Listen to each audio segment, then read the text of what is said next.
Good morning students. Welcome to all of you in our online class. This is Jatin, lecture political science. हमने हमारे previous lectures में मूल भारतीय संविधान क्या है, भारतीय संविधान की विशेषताओं पे चर्चा की और आज हम सेकंड लेसन जिसका नाम है मूल अधिकार, नीति निर्देशक तत्व और मूल कर्तव्य, इस पे हम चर्चा करने वाले हैं।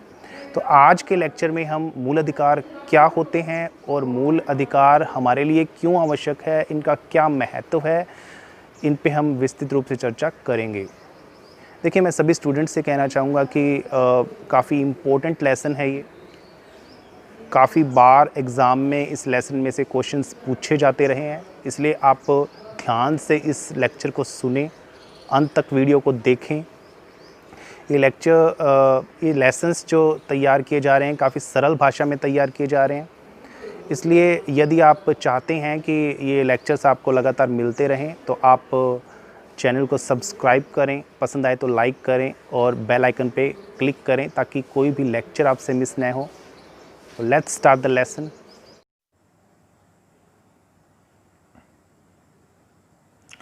आज का लेसन है मूल अधिकार, नीति निर्देशक तत्व एवं मूल कर्तव्य।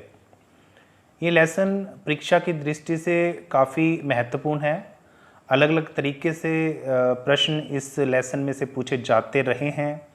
एग्ज़ाम की दृष्टि से ये काफ़ी महत्वपूर्ण है ये लेसन, इसलिए इस लेसन को बहुत ही अच्छे से आपको तैयार करना है। तो आपको बड़ा ही सीरियसली गौर से इस लेक्चर को सुनना पड़ेगा। आइए शुरू करते हैं और सबसे पहले हम चर्चा करते हैं भारतीय संविधान में उल्लिखित मूल अधिकारों पे। भारत के संविधान के भाग 3 के अनुच्छेद 12 से 35 में जो मूल अधिकारों का वर्णन किया गया है उन पर हम विस्तृत चर्चा करेंगे और विभिन्न मूल अधिकारों को हम डिटेल से देखेंगे। लेकिन उससे पहले एक अक्सर क्वेश्चन पूछा जाता है, एक क्वेश्चन आता भी यही है कि मूल अधिकार या मौलिक अधिकार क्या है, इनसे क्या तात्पर्य है। तो देखिए, मूल अधिकार या मौलिक अधिकार वे अधिकार होते हैं, ध्यान से सुनिएगा आप, जो व्यक्ति के व्यक्तित्व के सर्वांगीण विकास के लिए अत्यंत आवश्यक होते हैं, जिनके बिना व्यक्ति अपने व्यक्तित्व का सर्वांगीण विकास नहीं कर सकता है और इन्हें संविधान का संरक्षण प्राप्त होता है। सरकार व्यक्ति के इन अधिकारों में कटौती नहीं कर सकती, इनको स्थगित नहीं कर सकती, कुछ परिस्थितियों को छोड़कर। मूल अधिकार वे अधिकार हैं जो व्यक्ति के व्यक्तित्व के विकास के लिए हैं, जिन्हें संविधान का संरक्षण प्राप्त है। संविधान के संरक्षण से तात्पर्य व्यक्ति के इन अधिकारों में कटौती नहीं कर सकती। सरकार व्यक्ति के इन अधिकारों में कटौती नहीं कर सकती और अगर सरकार व्यक्ति के इन मूल अधिकारों में कोई कटौती करती है तो व्यक्ति के पास ये अधिकार है कि वे इन अधिकारों की प्राप्ति के लिए सीधे सर्वोच्च न्यायालय या उच्च न्यायालय में जा सकते हैं। और अगर सरकार को नागरिकों के इन मूल अधिकारों में संशोधन करना है तो इसके लिए संविधान में ही संशोधन करना पड़ता है। ये एक विशेष स्थिति मौलिक अधिकारों को प्राप्त होती है। इसी कारण इन अधिकारों को मौलिक अधिकार कहा जाता है। देखिए, इसके अतिरिक्त एक प्रश्न पूछा जा सकता है कि मौलिक अधिकार व कानूनी अधिकार या सामान्य अधिकार में क्या अंतर है। तो हम बता सकते हैं कि मौलिक अधिकार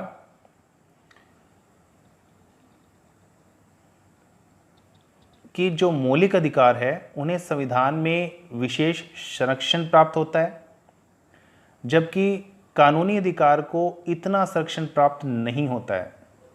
अगर मौलिक अधिकारों का उल्लंघन होता है तो नागरिक सीधे सर्वोच्च न्यायालय या उच्च न्यायालय में अपील कर सकते हैं, उन्हें प्राप्त कर सकते हैं इनके माध्यम से, जबकि सामान्य कानूनी अधिकारों के उल्लंघन पर नागरिक सीधे सर्वोच्च न्यायालय या उच्च न्यायालय में नहीं जा सकते हैं।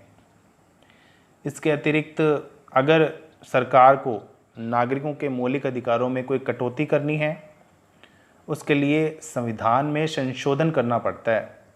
जबकि सामान्य कानूनी अधिकार में कोई परिवर्तन करना है या संशोधन करना है तो उसके लिए संविधान में संशोधन की आवश्यकता नहीं होती है, साधारण तरीके से उसमें परिवर्तन किया जा सकता है। मौलिक अधिकार व्यक्ति के व्यक्तित्व के सर्वांगीण विकास के लिए अत्यंत आवश्यक होते हैं। इनके बिना व्यक्ति अपने व्यक्तित्व का सर्वांगीण विकास नहीं कर सकता, जबकि सामान्य कानूनी अधिकार इतने अनिवार्य नहीं होते हैं।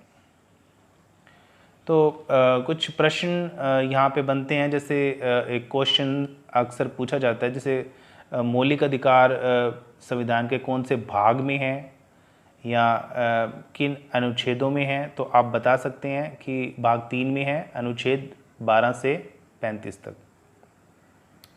और एक प्रश्न यहाँ और उठता है कि मूल अधिकारों की हमें क्यों आवश्यकता है, व्यक्ति के लिए मूल अधिकारों का क्या महत्व है। अब हम मूल अधिकारों की आवश्यकता और महत्व को देखते हैं। ये भी पूछा जा सकता है कि मूल अधिकार व्यक्ति के लिए क्यों आवश्यक है, उनका क्या महत्व है। मूल अधिकारों की आवश्यकता और महत्व की अगर बात करें तो पहली महत्वपूर्ण आवश्यकता है प्रत्येक व्यक्ति की सुरक्षा के लिए। मूल अधिकार प्रत्येक व्यक्ति की सुरक्षा के लिए अत्यंत आवश्यक है। किसी भी देश के लोकतंत्र में मूल अधिकार आधारशिला का काम करते हैं, मतलब कि मूल अधिकार लोकतंत्र की आधारशिला होती है। ये व्यक्ति की सुरक्षा के लिए अत्यंत महत्वपूर्ण होते हैं। व्यक्ति के मानसिक और नैतिक विकास के लिए, उनके सर्वांगीण विकास के लिए, उनकी सुरक्षा के लिए मूल अधिकारों की आवश्यकता होती है। नंबर 2 पॉइंट हमारा है शासन की स्वेच्छाचारिता पर रोक। मूल अधिकारों को संविधान द्वारा संरक्षण प्राप्त है, जिसके तहत स्पष्ट है कि शासन या सरकार कोई ऐसी विधि नहीं बना सकती जो कि नागरिकों के मूल अधिकारों में कोई कटौती करती हो या उन मूल अधिकारों का उल्लंघन करती है, या सरकार निरंकुश तरीके से नागरिकों के मूल अधिकारों में कोई कटौती करती है या उल्लंघन करती है, तो नागरिक सीधे उच्च न्यायालय या सर्वोच्च न्यायालय की शरण में जा सकते हैं। ये विशेष संरक्षण मूल अधिकारों को प्राप्त है, इसलिए ये शासन की स्वेच्छाचारिता पर रोक लगाते हैं। नंबर 3 आवश्यकता या महत्व है न्यायिक सुरक्षा। मूल अधिकार न्यायिक सुरक्षा भी प्रदान करते हैं। मूल अधिकारों की सुरक्षा करना न्यायपालिका की जिम्मेदारी है। सामान्य कानूनी अधिकार है तो नागरिक सीधे न्यायपालिका, उच्च न्यायालय या सर्वोच्च न्यायालय में नहीं जा सकते अगर सामान्य कानूनी अधिकार है तो। लेकिन मूल अधिकारों के उल्लंघन होने पर या उनकी सुरक्षा के लिए नागरिक सीधे उच्च न्यायालय या सर्वोच्च न्यायालय में जा सकते हैं। इस प्रकार न्यायिक सुरक्षा भी मूल अधिकार को प्राप्त होती है संविधान में विशेष संरक्षण के तहत।